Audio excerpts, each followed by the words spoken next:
So here we have, I've collected together all the things that I've got for the different bullets. Okay, so the first one is A1, your impression of him and what happened on that first meeting. Okay, he's young, he's talented, he's in search of a job, he's unemployed, he appears nervous, he's anxious, but he's interested in the job, and even though it's a late shift and so on, you put him at ease as soon as you spoke to him and made him feel comfortable. Okay, so that's all A1. A2, reflect on the shop as it is now and what you like about it. You've got a huge variety of books, old and new. I think if I was Mr. Penumbra, that nothing for me would beat the smell and feel of a good book. The leather-bound volumes embossed with gold and all lovingly looked after and so on. Those are all the things that the paraphrasing that I showed you that I made. So those are the kind of ideas I'm going to incorporate into this section of my journal entry. Some might think the store old-fashioned, but that's part of its appeal and charm and character. High ceilings, not wide, certainly. So this is note form. This is note form. So they're not in full sentences yet. What it lacks in width, it makes up for in height. As a younger man, the height of the store was not a problem, as the ladders stretching up to the ceiling enabled me to access every inch of the store. I still love everything about the place. The bell that tells me someone has entered, the heavy wooden door, the shelves upon shelves of wonderful books. So can you see how I'm gathering together those elements and putting them together? Physical aspects of the store, the character and atmosphere of the place. A multitude of books on every conceivable subject in every possible genre, a vast array of knowledge and wisdom. And Mr. Penumbra is somebody who's wise, so that is something that he'd like, right? I think that's something that he would like. Inviting you in, drawing you into their wondrous worlds, appealing to the most discerning of collectors. I'm trying to take on Mr. Penumbra's voice and use the kind of vocabulary that I imagine he would use. And you like the fact that you like the peace and quiet. There's nothing more enjoyable than immersing yourself in a good book, right? So that's all the stuff for the A2. Finally, the A3, it's quite a lot to comment on that. So he might suggest rebranding of the bookstore, updating the image, creating a new logo and image to appeal to book lovers, setting up a website and a social media account. I wonder how you feel about that because, some elderly people are very au fait with technology. My mum's always sending me messages with GIFs and stuff on WhatsApp, GIFs and memes and things. But some older people don't really, they're not very confident with technology. So, that's up to you. Maybe is he the type of person you think who might embrace that new technology and be interested in things like social media accounts and things?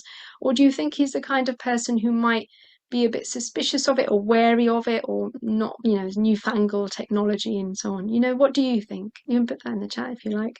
It could go either way, I suppose. There's not a fixed thing that you could say for this. He wrote a handwritten advert, so I don't think so. Yeah, possibly, but that might just be because he likes, I don't know, actually. It might mean that he might be open to the idea. He might be, you never know.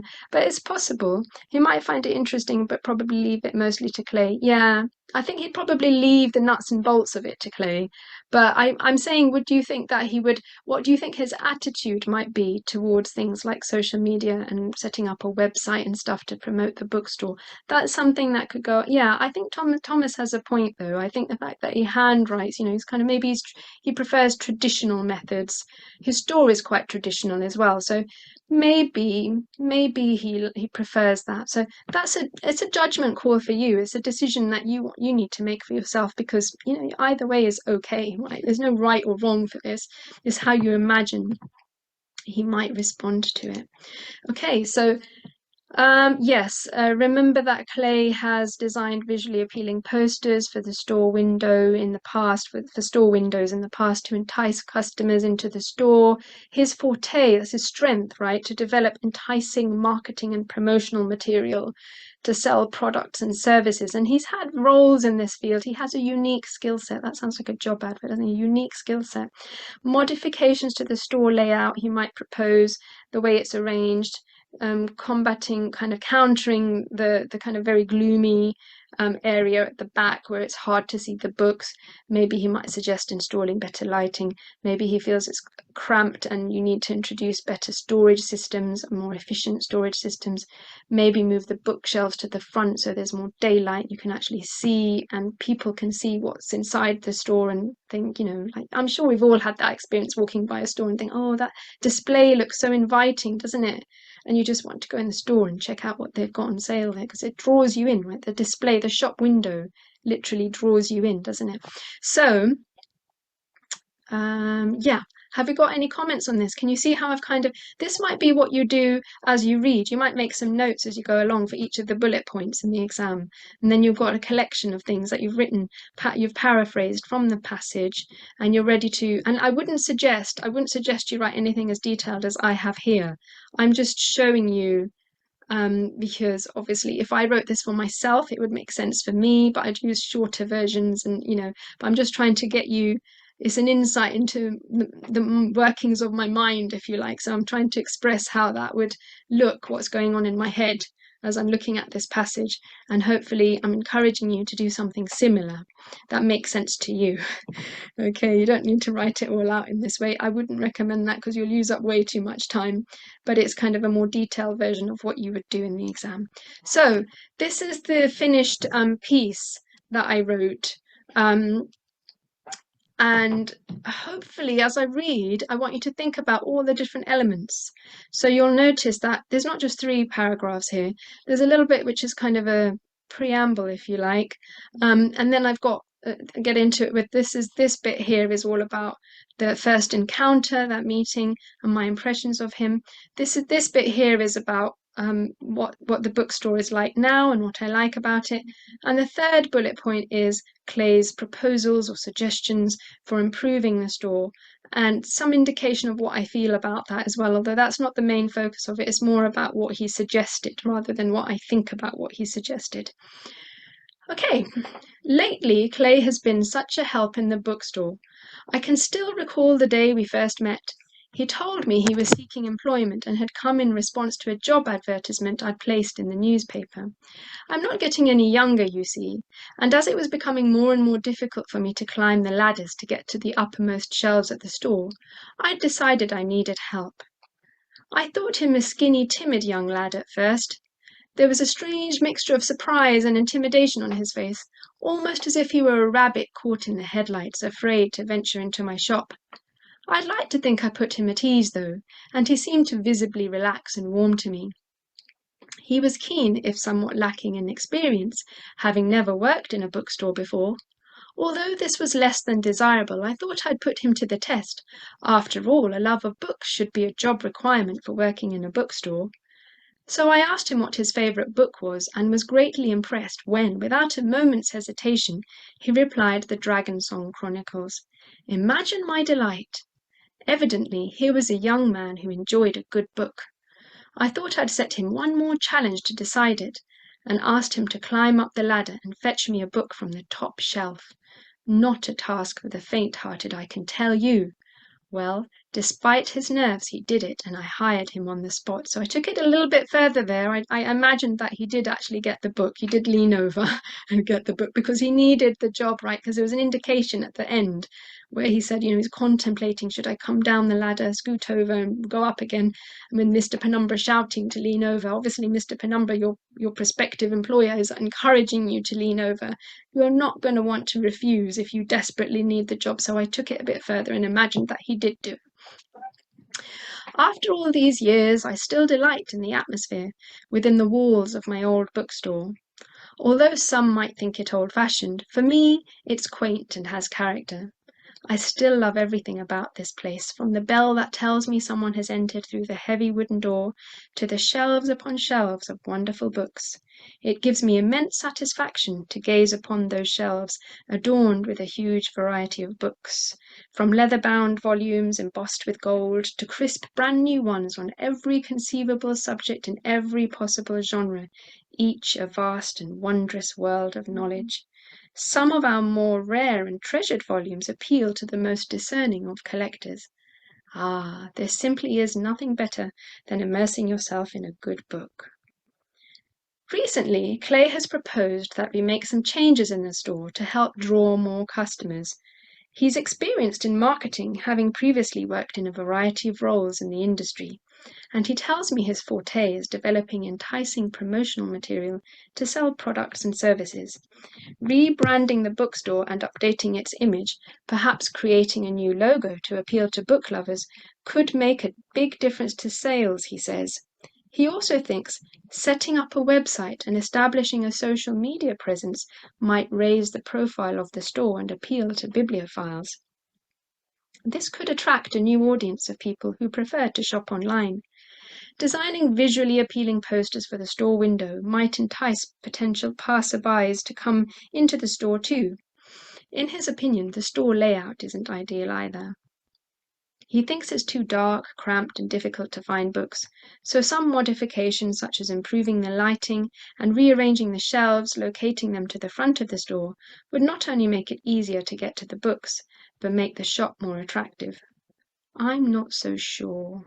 So I've used ellipsis there at the end to indicate I'm a bit hesitant. I'm not really sold on it.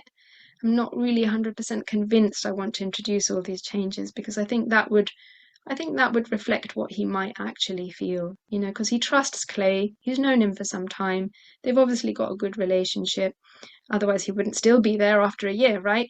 So, maybe you're a bit torn between taking his advice and advice that you probably value and respect, and your own kind of hesitancy and uncertainty about whether that's the best thing for the store and the image. And maybe you like it the way it is and you're set in your ways, because sometimes old people can be set in. Sometimes we don't want to make any sweeping generalizations. Some older people are very open to new ideas. So yeah, it could be either way there. So let's take a look now at the response that I just read to you. And look at it against the mark scheme. So here's the mark scheme. So these are the kind of things that they're looking for. Remember, you don't have to nail it word for word. They want you to convey the ideas, to have picked up on those ideas. So some basic explicit information there that he answered the advert, he was unemployed, he was keen to get a job. So seeking employment, job advert. So that's that first bullet point. Second one, he's inexperienced. He's young, also mentioned that. Young, hasn't worked in a bookstore before, inexperienced, lacking in experience, never worked in a bookstore before. You ask him about his favorite book here. Clearly he enjoys reading because, he doesn't have to think about it. He immediately responds with his answer, and that impresses you greatly. You set him a task of retrieving the book to, you wanted to see what you wanted to test him out, right? Test his mettle, see what he was made of. Has he got the gumption? Is he like, do I have to do the development for each point to get the mark, or is it just the point with some detail? I would suggest you have a little bit of development. I don't think you need to do development for each and every point. I don't think you need detail for each and every point. But if you've got a good selection for each of your bullet points, I think that's generally what I suggest. So there's some detail in there. For example, the description of the books, right? There's some detail in there about the different types of books. So I wouldn't just say a variety of books. I'd say what type of books: some old books, new books, books with crisp pages and gold leaf and embossed and all that kind of thing, leather clad volumes, leather bound volumes. So yeah, I'd suggest that you put in a good, kind of good selection of different detail and development points. The development points actually mainly relate to the third one, actually, because I think for the first two bullet points it's more straightforward. The implicit meaning is more, the development is more relevant for that, I think, taking ideas further in the passage that kind of haven't been stated, obviously, but kind of, thinking about what that means, what it suggests, what it implies. I hope that answers your question, Thomas. Okay, so yes, what else have we got? So you set him this challenge and he passed with flying colours, and you employed him. And why did you employ him? That I put right at the top, actually, that, I'm getting on in years and a bit difficult for me now to reach those upper shelves and climb that ladder. I'm not sprightly as I once was. You could say that might be Mr. Penumbra's voice, right? So and so that's all. The peach is the content. So that's your 5 pieces of information for this first bullet point. And your writing marks are, I've structured it, right? So I've got a kind of paragraph here, I've got another paragraph here. It develops on, I've talked about our first encounter here, and then the next paragraph provides detail on that first meeting. I've used a voice which I hope sounds like Mr. Penumbra. I'm not an elderly old man, but I've tried to sound like Mr. Penumbra here. And I've kept it the same throughout, which is what we mean by consistent. I haven't kind of switched between what I think he should sound like in my own voice, for example, or something which doesn't feel like it matches. It's got to match throughout the style, the register and the tone. So it's kind of appropriate to the journal entry piece, right? The style for that. So I've got contractions here, I'd, and I've got sort of, let me think, have I got any more informal phrases? I can tell you, right? Notice also I've used exclamation marks because that's kind of more appropriate when you're talking about feelings, isn't it? And the other thing is, I've described him as a skinny, timid young lad. That's informal, isn't it? And lad, imagine an older person might say lad rather than young man, right? Could say young man as well. But you get the idea. So we've got informal aspects, we've got contractions, we've got vocabulary which is suited to the journal form. Oh yes, I wanted to also mention variety of sentence types. Okay, so notice I don't think I've got very few sentences which start in the same way.